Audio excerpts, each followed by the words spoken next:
চট্টগ্রামে কিছুটা উন্নতি হয়েছে বন্যা পরিস্থিতির, তবে এখনও দুর্ভোগ কমেনি বন্যাতদের। আর এ নিয়ে আরও জানাতে জেলার করের হাট থেকে যুক্ত হচ্ছেন সহকর্মী হোসাইন জিয়াদ। জিয়াদ, জানছিলাম অন্যান্য দেশের জেলার প্রসঙ্গগুলো, সেইখানেও আসলে বন্যা পরিস্থিতি তেমন কোনো উন্নতির খবর পাইনি আমরা, কিন্তু চট্টগ্রামের ব্যাপারটা জানছিলাম কিছুটা ভিন্ন। তো সর্বশেষ কি বন্যা পরিস্থিতি দেখছেন আপনি, সেখানে কি তথ্য আছে আপনার কাছে? বিশেষ করে মিরসরাইয়ের ওসমানপুর, শান্তিরহাট, কাটাছড়া, ইচাখালী সেই এলাকাগুলোতে পানি কিন্তু এখনও এক বুক থেকে এক কোমর পানি। তবে আমি এখন যে অংশটাতে আছি সেটি করের হাটের ছাগলনাইয়ার অংশ। এই অংশটাতে আমি যেখানে দাঁড়িয়ে আছি সেখানে গতকালও এক বুক কিংবা এক কোমর পরিমাণ পানি ছিল।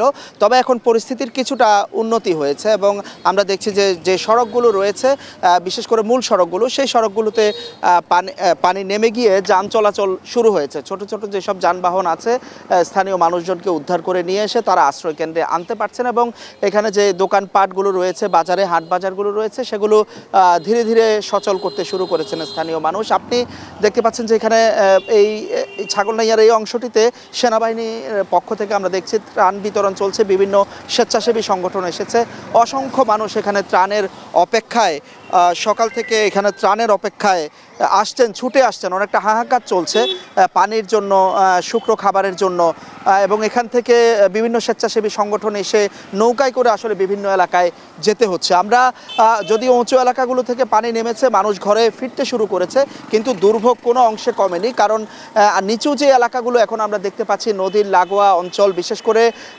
ছাগলনাইয়ার যে অংশগুলো, মেন্দিয়া গ্রাম, শুভপুর এবং এর আশেপাশে গোপাল, এই অংশগুলোতে এখনও একেবারে ঘর সমান পানি আমরা দেখতে পাচ্ছি। টিনের চালের কাছাকাছি পর্যায়ে কিন্তু এই এলাকাগুলোতে পানি রয়েছে, অনেকটা পানিবন্দী অবস্থা। এবং এইসব ঘরের যে আসবাবপত্র রয়েছে, যেই ইলেকট্রনিক সামগ্রী যেগুলো রয়েছে, সবগুলোই কিন্তু গত 8 থেকে 10 দিন এভাবে পানিতে ডোবা এবং সব জিনিসই নষ্ট হয়ে গেছে। এই মুহূর্তে আসলে এই অঞ্চলগুলোতে আমরা মানুষের সাথে কথা বলেছি, তারা বলছিলেন যে এগুলো কিছুটা জলমগ্ন এবং নদীর তীরবর্তী এলাকা। এখানে যদি বাঁধ কেটে পানি সরানোর ব্যবস্থা না হয় তাহলে কিন্তু এভাবে পানি দিনের পর দিন এখানে থেকে যাওয়ার সম্ভাবনা আছে, কারণ পানি নামার মতো এই অঞ্চলগুলোতে তেমন কোনো জায়গা নেই।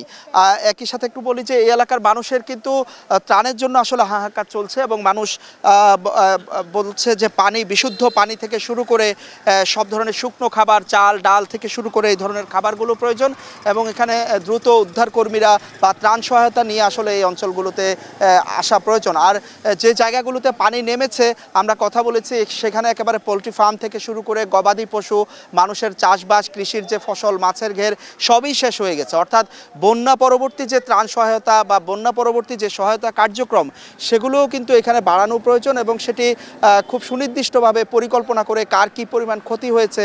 কারণ বন্যার পরে গিয়ে মানুষ যে আশ্রয় নিবে, অনেকের ঘর ভেঙে গেছে আর সমস্ত আসবাবপত্র চলে গেছে ঘরের, ফলে সব জিনিসেরই আসলে এখানে প্রয়োজন আছে, কিন্তু সেটি কিভাবে দেয়া হবে, ব্যবস্থাপনা যাতে কোনো ত্রুটি না থাকে, সেই বিষয়গুলোতে জোর দিতে আসলে এখানে মানুষ বলছেন।